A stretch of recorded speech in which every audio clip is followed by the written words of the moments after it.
இந்த 8 அங்கங்களோடு கூடிய கல்பதரு அஷ்டாங்க யோகத்தை தினந்தோறும் செய்யுங்க. யாரு வேணா செய்யலாங்க. இதுக்கு ஜாதி மதம் கிடையாது. தூங்க தெரிஞ்ச, வாழ்க்கையில தூங்குற யாரு வேணா இதை செய்யணும். ஏன்னா உங்களுடைய டே டைம் நான் டிமாண்ட் பண்ணல, உங்களுடைய தூக்க நேரத்தை தான் கேட்கிறேன். டே டைம் கேட்டனா இல்ல சாமி, எனக்கு இதெல்லாம் பண்ண டைம் இல்ல, நாங்க ரொம்ப பிஸி, நாய்க்கு வேலை இல்ல, நிக்க நேரம் இல்லைன்ற மாதிரி பிஸி வித்வுட் பிசினஸ் சுத்திட்டு இருக்கிறது. ஆனா எதை கேட்டாலும் நாங்க ரொம்ப பிஸி. இந்த அறிவியலை செஞ்சு பாத்தீங்கன்னா தான் தெரியுங்க, இந்த யோகம் உங்கள் வாழ்க்கையில் நேரத்தை கொடுக்குமே தவிர உங்கள் நேரத்தை எடுக்காது.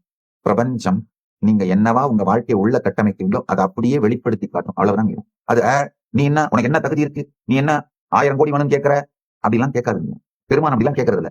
நீங்க என்னமா அது வாழ்க்கை உங்களுக்கு வேணும்னு உங்க உள்ளுணர்வுக்குள்ள கட்டமைக்கிறீங்களோ அதை அப்படியே வெளிப்படுத்துறாரு. அவ்வளவுதான். அதை புனரமைக்கவே பெருமான் இந்த திருமேனி தாங்கி வந்திருக்கிறாருங்க. நான் என்னுடைய பெருமையை சொல்றதுக்கு இல்லையா, உங்களுடைய சாத்தியத்தை உங்களுக்கு சொல்றதுக்கு இல்லையா. எனக்கு என்ன பெருமை உங்களால கொடுத்துட முடியும்? அத்துணை மகிமையையும் பெருமையையும் பெருமான் கொடுத்தாருங்க.